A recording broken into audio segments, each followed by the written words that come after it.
Hey guys, in this video, I'm going to break down the three bases of life for you. The three things on an everyday basis, the three areas of your life that you have to tend to every day so that you stay high vibe and in the flow. You have three areas of your life. You have a physical area, a mental area, and an emotional area.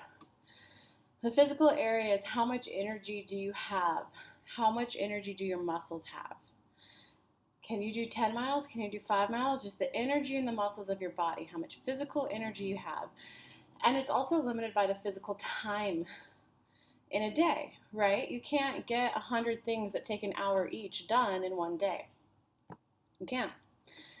The mental area of your life is how many things can you keep track of in your head? How many things can you keep track of in your head?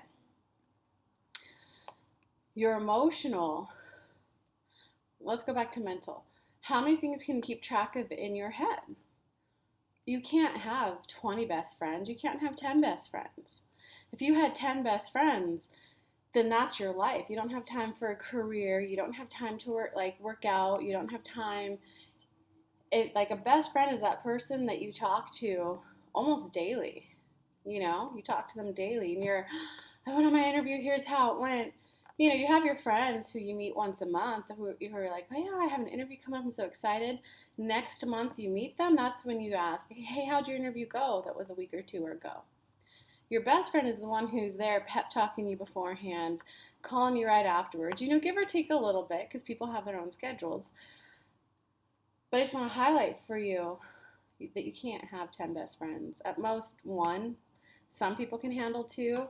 If you don't have a lot of other things in the physical area of your life, like a husband, kids, a business, then you could have more best friends, but I just want you to see that would become the dominant focus of your life. Okay, so then you also have the emotional area of your life.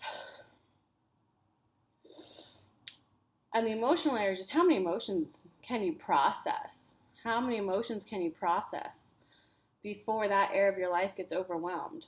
You don't get enough emotional stimulation, that could lead to, depression, loneliness. If you don't have enough stimulation, people calling you, hey, go do this with me, you pushing yourself, good emotions, bad emotions. If you just don't have enough stimulation, if you have too much, then you're in overwhelm, And if you think of each of these areas as a pie, if you fill it up too much, when you're baking your pie, it's bubbling over, the top is going to get burned, you're going to have burned stuff in the bottom of the oven. If you try to take on more things than you could physically handle in a day, you're literally burning yourself in the oven because you're filling your pie too full and you're burning yourself. That's why it sucks. That's why it hurts. That's why you get adrenal fatigue. That's why you start feeling bad. That's why you start getting burnout. It's not burnout. It's you're doing more than your physical pie can handle. It's as simple as that. Your mental area. You try to get too many best friends and the amazing career and a man you're dating.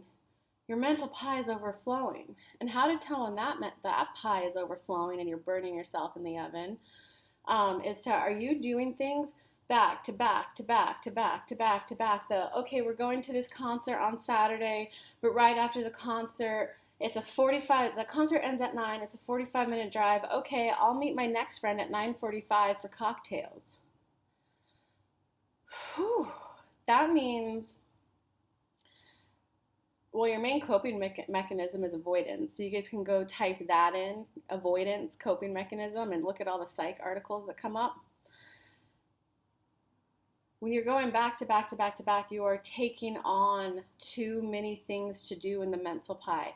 I should be able to do this. I should be able to do this. Well, look at me. I'm doing it all. Yeah, but you're effing miserable, man. You're miserable. Because you know what happens? You forget about the traffic after the concert. Oh, we got to walk back to the car. Oh, we got to, get out of the parking lot now. Oh, we got to drive home. There's a little bit of traffic. And then you're texting the next friend. Girl, 10 minutes. Oh, shoot, traffic's so bad, 30 minutes. Oh, my God, you wouldn't believe what happened. It's going to be an hour late. From your point of view, you're just trying to do the best that you possibly can. No, I'm trying to see my friend. I'm trying to do this. I'm trying to do it all. The other person's point of view is, The flake is flaking again. Oh, look at that. They're late. God, I knew saying yes to hanging out with them meant that my Friday night would actually be alone. They're feeling flaked on. In time, they won't take you seriously. They're gonna, a relationship takes time to build, to nurture. If every time you're supposed to hang out with them, there's this came up, this came up, this came up, this came up. And when they say something to you, like, hey, I'm kind of starting to feel ignored, it is so easy when you're in that situation to get defensive. Well, I'm doing the best I can. The work, the dating, I'm trying to hang out with you, and you're putting too much pressure on me. You're not accepting me for who I am. When in reality, you're not nurturing the relationship enough. If you get a plant in your backyard, you have to water that every couple days. Every plant's different, okay? But you have to water the plant at the point it needs water. If you don't give it water, it will start to turn yellow. It will start to brown. It will start to wither. If you would take care of a plant better than you would your friendship, what kind of friend are you? Okay, and I'm not saying that to make you guys feel bad or anything. I'm just saying that to help wake you up. Recognize that just means you're putting too many to-do steps for you to think about. Because guys, if you go from the concert and then you run to hang out with a friend, but then when you're trying to run to hang out with a friend on time, you're, oh my God, the traffic. Oh, I just got a flat. Oh, I just got a ticket. Oh, whatever it is that comes up. That's you setting yourself up to fail. That's you setting yourself up to have a reason to beat yourself up. Like, well, I went to the concert, but I wasn't there for my friend. I know I'm such a bad friend. That's like self-torture, guys. That's you putting your hand in the oven and leaving your hand in the oven. Instead, be willing to say words like, I'd really love to hang out with you. Like, this week got a bit overpacked with events.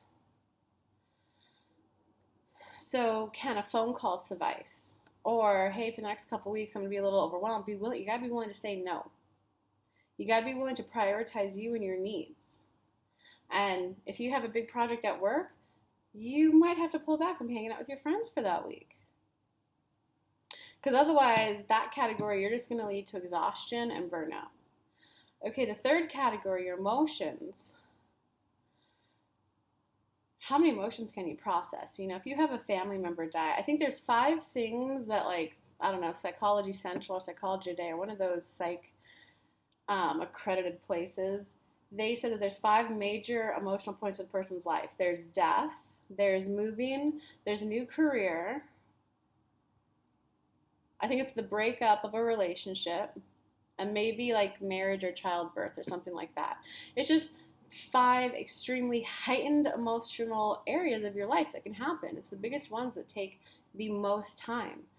If you try to process too many emotions, your pie gets overfull, you're burning yourself. That's when you're like, I don't know how I feel. That's when you really turn to your coping mechanism. When you overeat, when you, maybe your addiction is running, maybe it's eating, maybe your addiction is, let me go play video games. Or maybe it's alcohol, maybe it's drugs. It could be drugs. This is just your go-to coping mechanism that when you feel bad, sad, mad, glad, angry, what do you turn to feel better? And when you do get on those binges, all it means is that your emotional pie is a little overwhelmed. That's why it's so important for you to not beat yourself up. You don't want to beat yourself up when your emotional pie is full. You're only overeating that, whatever you're eating.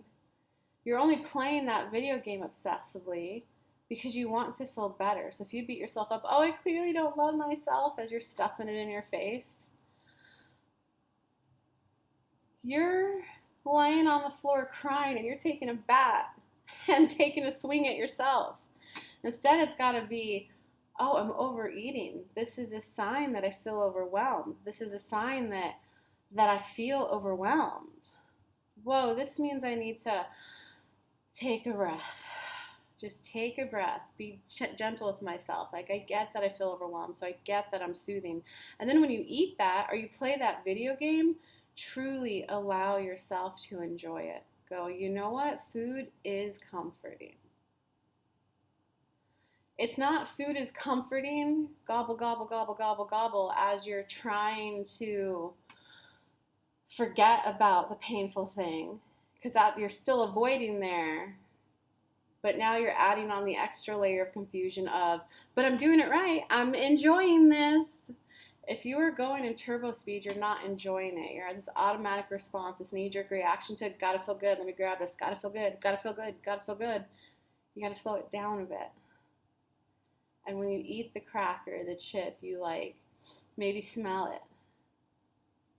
When you chew it, really, what does the texture feel like on your tongue? What's the initial taste that hits your mouth? What's the second taste that hits your mouth? What's the third taste that hits your mouth? What is the flavoring? If you roll it on different parts of your tongue, do you taste different parts of it?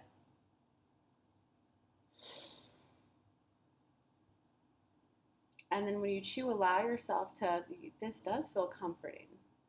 And then maybe give yourself a hug because you're looking for comfort, so hug yourself. Maybe that will be your new comfort thing and you won't even go to food. Or maybe it will be a little column A, a little column B. Okay.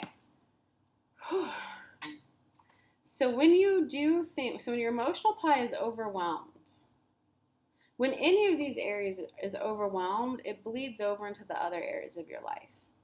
So sometimes the physical area, if you're taking too much on mentally or too much on emotionally, your physical pie will try to absorb some of that extra pie, okay, from the overflowing area of the pie. And that's when you get tense. That's when you're like, oh my God, I need a massage.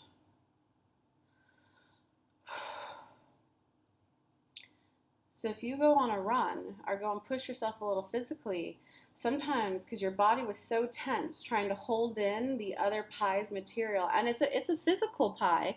The physical pie does not know how to process emotions. So when the physical pie of your life is holding on to the emotions, holding it in its container, it's like tense. It's like, what do I do with this? But I know I need to hold it. So when you run, when you get the massage, when you do things like infrared sauna, just something that kind of shakes up that physical pie so it has to relax. You could also physically just do a meditation where you visualize every muscle in your body relaxing. Go one by one down your body and just relax all the muscles behind your eyes, your cheekbones, your shoulders, every muscle, your quads, where you just relax them. Because the emotions that the physical pie was trying to hold on to will come out afterwards. If you guys liked this video, if you did, I would certainly appreciate a big thumbs up on this video. If you want more content, make sure you hit that subscribe button. And if you want to find out more about what I do in my offerings, you can go to kellylunt.com. I do have a membership program available, different levels, the do-it-yourself, so you can do the work at your own pace, your own time. The interactive level, we have a once a month live synchronization workshop. Just go to kellylunt.com/high vibe. Or if you want to work with me one-on-one or one of my group membership programs, just check out my website. You can always shoot me an email. Sometimes I have programs going on, especially group masterminds that I don't even mention on my website or my videos. So yeah, if you guys would like continued support, that's how to reach out to me. Have a good day, guys.